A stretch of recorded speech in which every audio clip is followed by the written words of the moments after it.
Assalamualaikum warahmatullahi wabarakatuh. Selamat pagi anak-anak. Kita jumpa lagi di kelas biologi. Kali ini tema kita adalah tentang protista. Mari kita belajar bersama-sama. Perhatikan peta konsep berikut ini. Protista dibagi menjadi 3 kelompok, yaitu protista mirip hewan, protista mirip tumbuhan, dan protista mirip jamur. Ciri-ciri umum protista. 1. Ada yang uniseluler dan ada yang multiseluler. 2. Inti sel bersifat eukariotik, yaitu memiliki membran inti.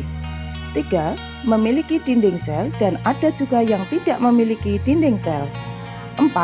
Cara hidup secara fotoautotrof atau heterotrof. 5. Bersifat aerob atau anaerob. 6. Hidup secara bebas atau bersimbiosis. 7.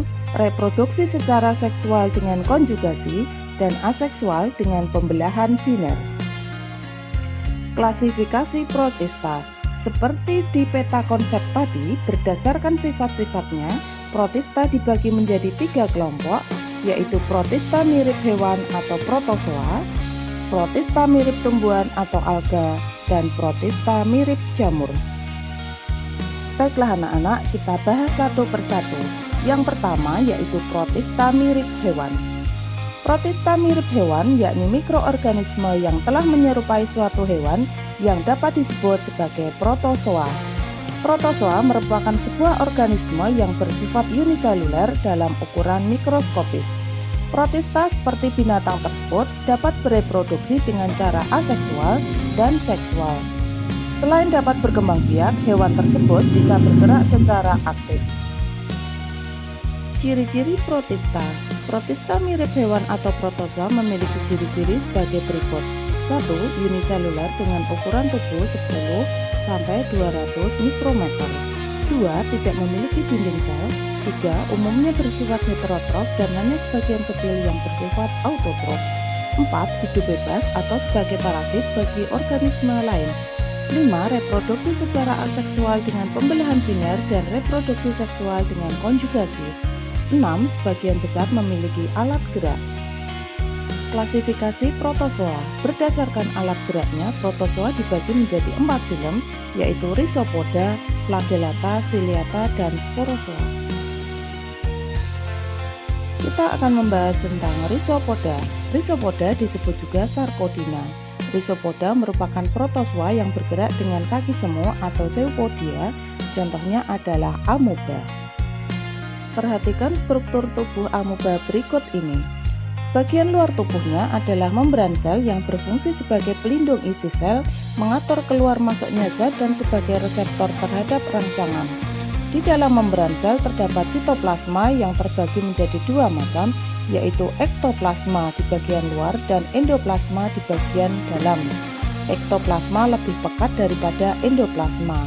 Sedangkan di dalam sitoplasma terdapat organel-organel sel seperti inti sel, vakuola makanan, vakuola kontraktil, dan beberapa organel sel lainnya. Vakuola makanan berfungsi untuk mencerna makanan, sedangkan vakuola kontraktil berfungsi untuk mengatur kadar air di dalam sel dan sebagai alat ekskresi. Cara hidup Rhizopoda. Rhizopoda merupakan organisme heterotrof. Rhizopoda mendapatkan makanan dengan cara memakan organisme lain seperti anggota Ciliata atau alga yang uniseluler. Rhizopoda menangkap makanan dengan membentuk kaki-kaki semu yang mengelilingi makanan. Makanan tersebut kemudian ditarik ke dalam tubuhnya dan dicerna di dalam vakuola makanan. Sari-sari makanan akan berdifusi ke dalam sitoplasma, sedangkan sisa pencernaan yang tidak tercerna akan dibuang. Sisa pencernaan yang berbentuk padat akan dibawa ke arah membran sel. Setelah dekat dengan membran sel akan pecah dan sisa pencernaan akan dibuang keluar sel. Sementara itu, sisa pencernaan yang berupa cairan akan dibuang dengan bantuan vakuola kontraktil. Habitat Rhizopoda. Rhizopoda ada yang hidup sebagai parasit dan ada yang hidup bebas. Sebagai parasit, Rhizopoda hidup dan menyebabkan penyakit pada organisme yang ditumpanginya. Sementara itu, Rhizopoda yang hidup bebas dapat ditemukan di berbagai habitat seperti air tawar, air laut, dan tanah yang berair atau lembab. Reproduksi pada Rhizopoda. Rhizopoda dapat bereproduksi secara aseksual, sedangkan secara seksual belum diketahui. Secara aseksual, Rhizopoda bereproduksi dengan cara pembelahan biner, yaitu sel tubuh membelah menjadi dua sel yang baru secara langsung. Perhatikan pembelahan biner pada amoeba berikut ini. Jadi dari amoeba dewasa akan membelah diawali dengan pembelahan inti sel, kemudian diikuti dengan pembelahan sitoplasma, dan akhirnya akan terbentuk dua sel anak yang identik dengan sel induknya. Untuk selanjutnya adalah contoh-contoh Rhizopoda dan peranannya pada kehidupan. Berikut ini adalah contoh-contohnya. Film yang kedua dari protozoa adalah Flagellata. Flagellata berasal dari kata flagellum yang berarti bulu cambuk. Flagellata juga sering disebut sebagai Mastigopora yang berasal dari bahasa Yunani, yaitu mastik yang berarti cambuk dan foros yang berarti gerakan. Dengan demikian dapat disimpulkan bahwa Flagellata adalah jenis protozoa yang memiliki alat gerak berupa bulu cambuk atau flagella. Ciri-ciri Flagellata adalah sebagai berikut: mempunyai alat gerak berupa flagel atau bulu cambuk, hidup sebagai parasit atau hidup bebas di habitat air laut dan air tawar, permukaan tubuhnya dilapisi oleh kutikula sehingga bentuknya tetap, bentuk tubuh lebih tetap tanpa rangka luar, dilindungi oleh suatu selaput yang fleksibel yang disebut dengan pelikel. Di sebelah luarnya terdapat selaput plasma, memiliki dua macam protoplasma yaitu ektoplasma dan endoplasma.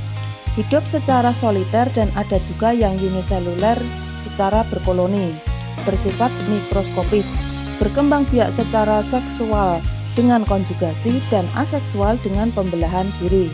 Bentuk tubuh beragam, ada yang berbentuk lonjong, ada yang menyerupai bola, ada yang memanjang dan polimorfik atau memiliki berbagai bentuk morfologis. Perhatikan struktur tubuh Flagellata berikut ini. Cara makan Flagellata. Pada umumnya Flagellata membutuhkan suhu optimum antara 16 sampai 25 derajat Celcius, sedangkan pH antara 6 sampai 8. Flagellata memperoleh nutrisi dengan beberapa cara, yaitu bersifat holozoik atau heterotrof. Apabila makanannya berupa organisme lain yang berukuran lebih kecil, bersifat holofilik atau autotrof, dapat mensintesis makanannya sendiri dari zat organik yang berasal dari lingkungan karena memiliki kloroplas, dan yang bersifat saprofitik, yaitu menggunakan sisa bahan organik dari organisme yang telah mati, dan bersifat parasitik dengan cara menempel pada inang untuk mendapat nutrisi. Phytoflagellata bersifat aerobik fotosintetik karena sebagian besar spesies ini memiliki kloroplas sehingga dapat menghasilkan makanannya sendiri melalui proses fotosintesis. Sedangkan Euglena viridis dapat menghasilkan makanan sendiri holofilik dan mencerna organisme lain atau holozoik. Habitat Flagellata. Flagellata terdapat dalam berbagai habitat termasuk lingkungan darat dan perairan, meliputi air tawar dan air laut. Tanah yang ditinggali oleh protozoa telah diketahui dari hampir setiap jenis tanah dalam setiap lingkungan dari tanah rawa sampai pasir kering. Flagellata termasuk protozoa dengan angka keragaman spesies yang dominan. Densitasnya mencapai 3.000 sampai 200.000 per gram tanah. Reproduksi Flagellata. Reproduksi pada Flagellata ada dua macam, yaitu vegetatif dan generatif. Reproduksi vegetatif dengan cara pembelahan biner secara longitudinal, misalnya pada Euglena. Sedangkan reproduksi generatif terjadi karena persatuan antara ovum dan spermatozoid, misalnya pada Volvox. Reproduksi secara generatif berfungsi untuk memperkaya variasi genetik sehingga menghasilkan individu muatan yang lebih tahan terhadap kondisi lingkungan. Berikut ini adalah contoh dan peranan Flagellata. Film ketiga dari protozoa adalah Ciliata. Ciliata merupakan protozoa yang bergerak dengan memakai silia atau rambut getar. Ciliata disebut juga infusoria karena umumnya hidup dalam air buangan yang mengandung banyak zat organik. Istilah ciliata dalam bahasa Latin yaitu cilia yang artinya rambut kecil atau ciliofora, dari bahasa Yunani fora artinya gerakan. Dalam melakukan seluruh kegiatan dan hidupnya, ciliata memakai organel-organel sel berupa membran plasma, sitoplasma, dan mitokondria. Ciri-ciri ciliata adalah sebagai berikut: bergerak dengan silia atau rambut getar, bersifat heterotrof, reproduksi dengan pembelahan biner, umumnya berukuran mikroskopis, berbentuk oval, mempunyai dua inti sel yaitu makronukleus dan mikronukleus, hidup bebas pada lingkungan berair, dan hidup secara parasit. Perhatikan struktur tubuh ciliata berikut ini. Bentuk tubuhnya yaitu oval. Tubuhnya diselubungi oleh perikel yang merupakan suatu lapisan luar yang tersusun dari sitoplasma yang padat. Tubuhnya diselimuti oleh silia. Tidak memiliki struktur khusus untuk pertukaran udara dan sekresi. Memiliki dua tipe inti atau nukleus yaitu makronukleus dan mikronukleus. Mempunyai mulut atau sistoma yang terbuka dan menjadi saluran yang pendek. Terdapat dua macam mulut, yakni mulut membran pada barisan panjang dan mulut membran yang berupa barisan pendek. Silia yang terdapat pada mulut fungsinya untuk mengedarkan dan mendorong makanan menuju ke sitofaring. Memiliki mitokondria sebagai sumber energi untuk melakukan gerak maupun aktivitas. Mempunyai kerongkongan yang disebut dengan sitofaring. Mempunyai vakuola kontraktil dan ginjal, mempunyai otot atau disebut dengan meionemes, dan mempunyai anus yang disebut dengan sitopeks.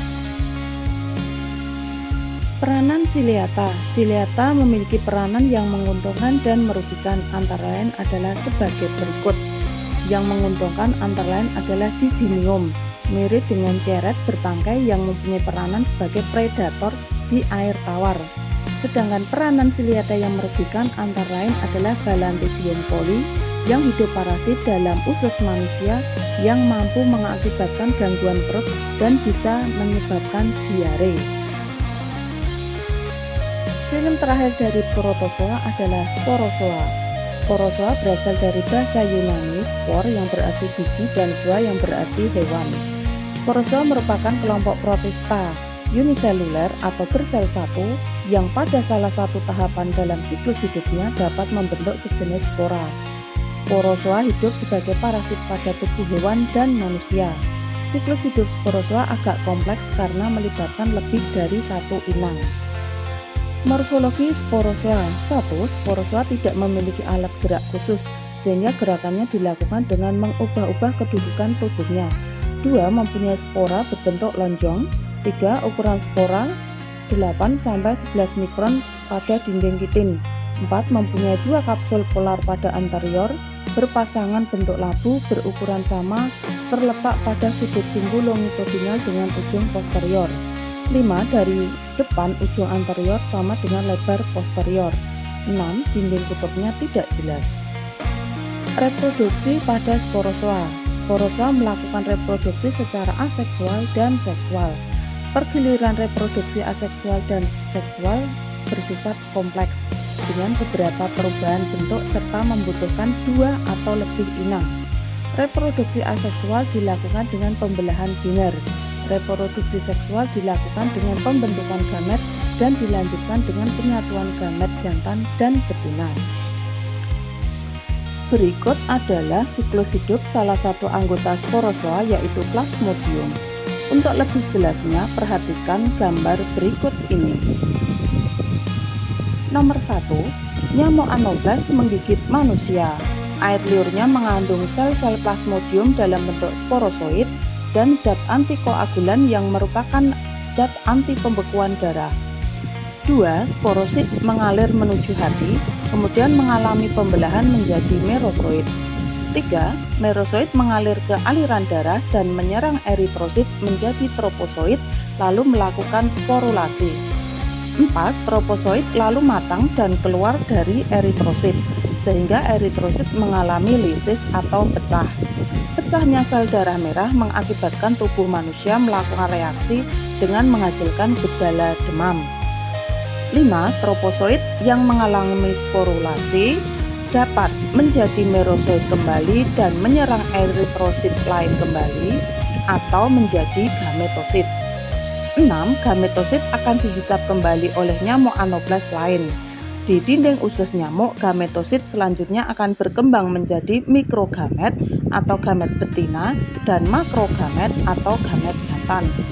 Nomor 7, kedua gamet kemudian mengalami fertilisasi menjadi zigot. 8. Zigot berkembang menjadi ookinet. 9. Ookinet berkembang menjadi ookista dan menghasilkan sporozoid. Nomor 10, sporozoid yang matang akan dilepas ketika nyamuk anoblas menggigit manusia dan siklus kembali berulang. Demikian tadi anak-anak untuk materi kita hari ini. Kita jumpa lagi di materi berikutnya. Assalamualaikum warahmatullahi wabarakatuh.